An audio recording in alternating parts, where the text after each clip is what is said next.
ನಮಸ್ಕಾರ ವೀಕ್ಷಕರೇ, ಶ್ರೀಗರಿ ವಾರ್ತೆಗರಿಗೆ ಸ್ವಾಗತ.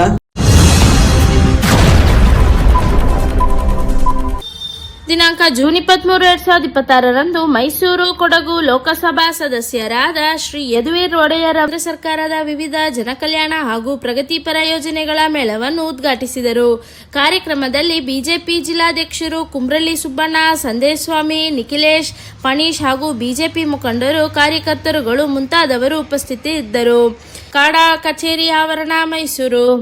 ಇಂದು ನಮ್ಮ ಸಾರ್ವಜನಿಕ ಕಾರ್ಯಾಲಯದಲ್ಲಿ ಕೇಂದ್ರ ಸರ್ಕಾರದ ಅನೇಕ ಯೋಜನೆಗಳ ಬಗ್ಗೆ ಅರಿವು ಮೂಡಿಸೋ ದೃಷ್ಟಿಯಲ್ಲಿ ಎಲ್ಲ ಇಲಾಖೆಗಳ ಒಂದು ಕೌಂಟರ್ಗಳ ಒಂದು ಕಾರ್ಯಕ್ರಮವನ್ನು ಸಂಘಟಿಸಲಾಗಿದೆ.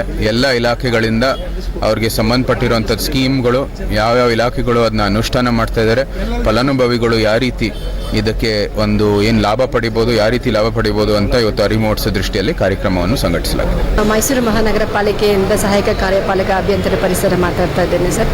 ನಮ್ಮಲ್ಲಿ solid waste management handling rule 2026 ಬಂದಿದೆ ಸರ್. ಅದ್ರ ಪ್ರಕಾರ 4 ವಿಧವಾಗಿ ನಾವು ಕಸನ ವಿಂಗಡಣೆ ಮಾಡಿಕೊಡ್ಬೇಕು. ಹಸಿ ಕಸ, ಒಣ ಕಸ, ಸ್ಯಾನಿಟರಿ ತ್ಯಾಜ್ಯ ಮತ್ತು ವಿಶೇಷ ಕಾಳಜಿ ತ್ಯಾಜ್ಯ ಅಂತ. ಈ ರೀತಿ ವಿಂಗಡಣೆ ಮಾಡಿಕೊಡೋದ್ರಿಂದ ನಮಗೆ ಕಸ ಸಂಗ್ರಹಣೆ ಮಾಡಲು ತುಂಬ ಉಪಯೋಗ ಆಗುತ್ತೆ.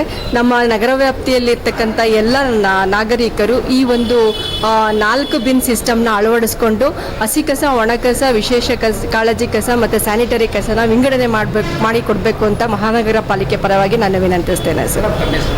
ಸರ್ ಮೀನಾಕ್ಷಿ ಅಂತ ಸರ್. ಇಂದು ನಮ್ಮ ಸಾರ್ವಜನಿಕ ಕಾರ್ಯಾಲಯದಲ್ಲಿ ಇವತ್ತು ನಮ್ಮ ಏನು ಕೇಂದ್ರ ಸರ್ಕಾರದಲ್ಲಿ ಅನೇಕ ಯೋಜನೆಗಳಿದೆ, ಜನರ ಒಂದು ಹಿತದೃಷ್ಟಿ ರೀತಿಯಲ್ಲಿ ಸಂಘಟಿಸಲಾಗಿರೋದು ಕೇಂದ್ರದಿಂದ ಅದರ ಬಗ್ಗೆ ಅರಿವು ಮೂಡಿಸೋ ದೃಷ್ಟಿಯಲ್ಲಿ ಮತ್ತೆ ಈ ಮೈಸೂರಿನಲ್ಲಿ ನಾವು ಎಲ್ಲ ಕಾರ್ಯಕ್ರಮಗಳಲ್ಲಿ ಹೋಗುವಾಗ ಮತ್ತೆ ಸಂಘಟನೆ ದೃಷ್ಟಿಯಿಂದಲೂ ಕೂಡ ನಾವು ಪ್ರವಾಸ ಮಾಡುವಾಗ ಬಹಳಷ್ಟು ಜನರಿಗೆ ಒಂದು ರೀತಿಯ ಅನುಮಾನ ಇದೆ. ಯಾಕಂದರೆ ಯಾವ ಯೋಜನೆ ಅದಕ್ಕೆ ಸೂಕ್ತ ಕ್ಷೇತ್ರದಲ್ಲಿ ಅಥವಾ ಯಾವುದೋ ಒಂದು ಕೆಲಸಕ್ಕಾಗಿ ಯಾವುದೋ ಒಂದು ವ್ಯವಹಾರಕ್ಕೋಸ್ಕರ ಯಾವುದೋ ಒಂದು ಸಮಸ್ಯೆ ಇರುವಾಗ ಯಾವ ಯೋಜನೆಯನ್ನು ಬಳಸಬೇಕು, ಯಾವ ರೀತಿ ಅವರು ಅರ್ಹರಾಗಿದ್ದಾರೆ ಅಂತ ಬಹಳಷ್ಟು ಅನುಮಾನಗಳು.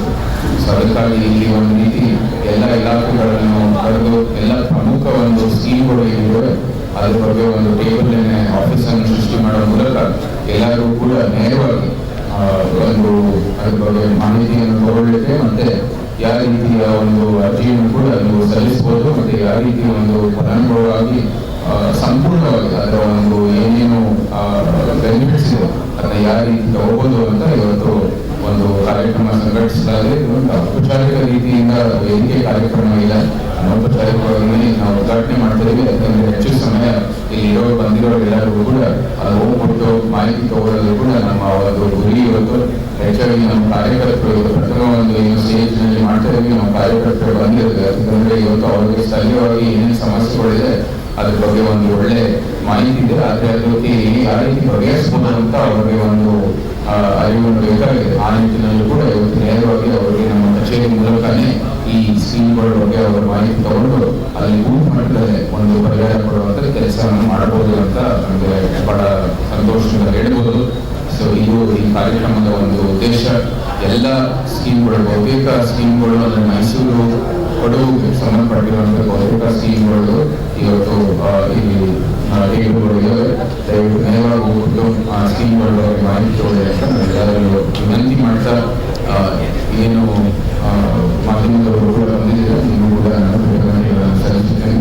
ಏನಾದರೂ ಪ್ರಶ್ನೆ ಇದ್ದರೆ ಪ್ರಜಾಪ್ರಭುತ್ವದ ವ್ಯವಸ್ಥೆಯಲ್ಲಿ ರೈಲ್ವೆ ಇಲಾಖೆಗೆ ಕಾನೂನು ಮತ್ತು ಸೇವಾ ವ್ಯವಸ್ಥೆ ಬರುವುದಿಲ್ಲ. ಕಾನೂನು ಮತ್ತು ಸೇವಾ ವ್ಯವಸ್ಥೆ ಪೊಲೀಸ್ ಇಲಾಖೆಗೆ ಆಂತರಿಕವಾಗಿ ನಂತರ ಬರುವಂಥದ್ದು ಅದು ನಮ್ಮ ವ್ಯವಸ್ಥೆ. ಮತ್ತು ಕಾನೂನು ಸೇವಾ ವ್ಯವಸ್ಥೆ ಅಡಿಯಲ್ಲೇ ಇಂತಹ ಅಕ್ರಮ ವಲಸಿಗರಿಗೆ ಅವ್ರನ್ನ ಪರಿಶೀಲನೆ ಮಾಡುವಂಥದ್ದು ಒಂದು ಏನು ಕರ್ತವ್ಯ ಹೊಣೆ ಇದೆ, ಅದು ಕಾನೂನು ಮತ್ತು ಸೇವಾ ವ್ಯವಸ್ಥೆಯ ಕರ್ತವ್ಯ. ರೈಲ್ವೆ ಇಲಾಖೆ ಕರ್ತವ್ಯ ಅಲ್ಲ ಅದು. ರೈಲ್ವೆ ಇಲಾಖೆ ಇಂತಹ ಒಂದು ಆರೋಪ ಬಂದರೆ, ಇಂತಹ ಒಂದು ಸಸ್ಪೆಷನ್ ಇದೆ, ಕಾನೂನು ಮತ್ತು ಸೇವಾ ವ್ಯವಸ್ಥೆಯನ್ನು ಕರೆದು ಅವರಿಗೆ ಕೇಸನ್ನು ಹ್ಯಾಂಡ್ ಓವರ್ ಮಾಡಬೇಕಾದ್ರೆ ಅಥವಾ ಅವರ ಆರೋಪವನ್ನು ಅವರಿಗೆ ಮಂಡಿಸುವ ಮೂಲಕ ಅವರು ಕ್ರಮ ತಗೊಳ್ಬೇಕು.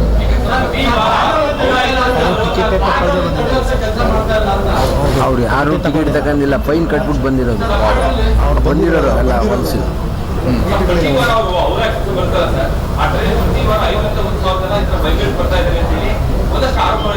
ಈಗ ಆರೋಪಗಳು ಬಂದಿರೋದು ಏನು ಫೈನ್ ಹಾಕ್ಬಿಟ್ಟು ಬಂದಿದ್ದಾರೆ ಅಂತ, ಟಿಕೆಟ್ ಕೂಡ ತಗೊಂಡಿಲ್ಲ ಅಂತ.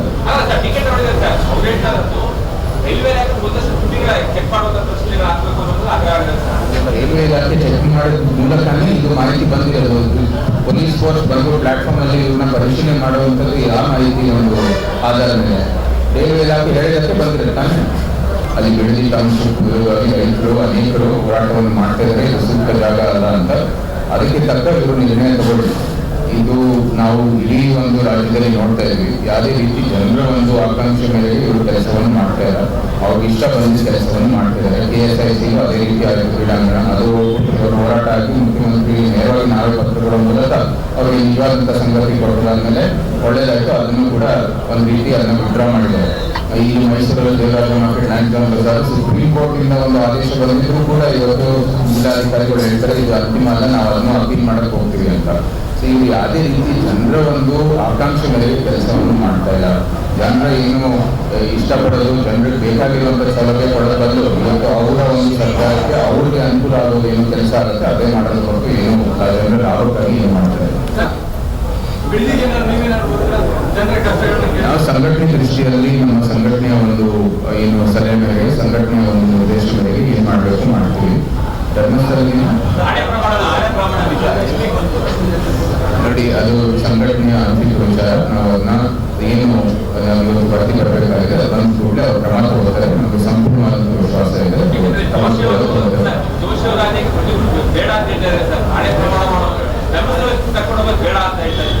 ಪಕ್ಷದ ಅಂತಿಮ ವಿಚಾರ ಅಂತಿಮವಾಗಿ